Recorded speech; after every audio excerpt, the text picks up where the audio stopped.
Kisii hoye! Kisii hoye! Your Excellency, karibu. Karibu. Hii mradi najua kwamba umeusukuma. Nilipoingia kwa ofisi nilikuja nikaketi na wewe. Ukaniambia unaenda Ethiopia kwa Aberdare kuhakikisha kwamba hawa watu wamepeana pesa.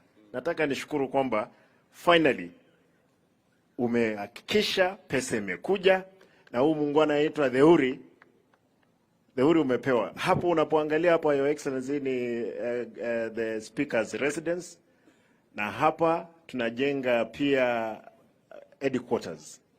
Theuri we have 18 months kwa sababu is 500 million na hii is 18 months. Tunaomba huyu Theuri, Your Excellency, wewe peke yake ndio utasukuma yeye. Nitasukuma yeye mbaya sana. Kwa hivyo ni kukimbizana.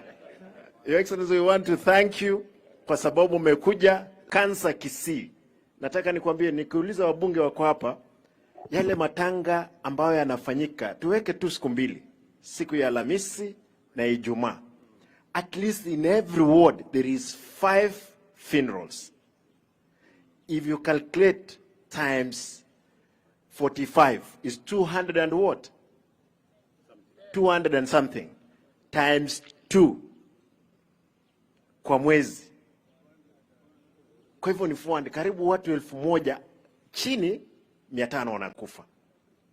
We must think about it. Hapa tuko na madaktari wazuri. Hii KTRH imeamka, ilikuwa imelala. We can assure you, Excellency, tunataka tufanye pamoja kazi. Mwisho, mnajua juzi nimepewa kiti cha Deputy Party Leader. Kwa chama inaitwa nini?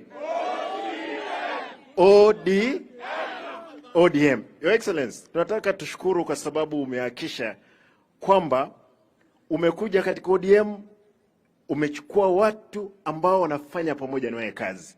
Na mimi nataka, I want to assure you, kama Deputy Party Leader, will continue supporting you. Ndiposa inji isizame wakati sisi tuko kama viongozi. Na I want to plead with leaders who are here. Tuweke tofauti yetu kando kidogo.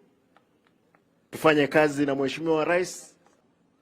Tuhakikishe kwamba maendeleo yamekuja kwa wananchi. Ama vipi? Si hivyo ndio hivyo? Mko tayari? Mko tayari? Kwa hivyo wewe tuachie hii eneo, tupange hii maneno. Mheshimiwa Deputy President, unakaribishwa. Unakaribishwa, usiogope. Nyinyi kaa pamoja na Mheshimiwa Rais, lakini mkikoroga yeye pande ile nyingine, sisi kama ODM tuko tayari kutembea na yeye. Asante sana, Mungu awabariki.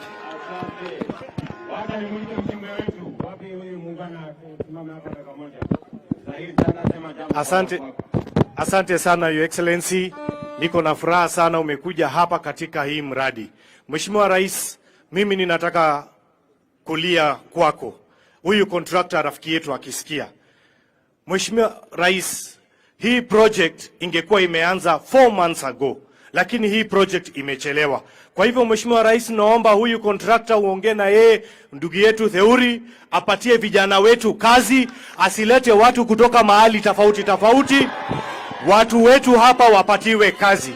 Na mimi nitakuwa hapa nikimsukuma, kama kuna ripoti yoyote na mimi nitakuwa nikikueleza. Asante sana Mheshimiwa Rais.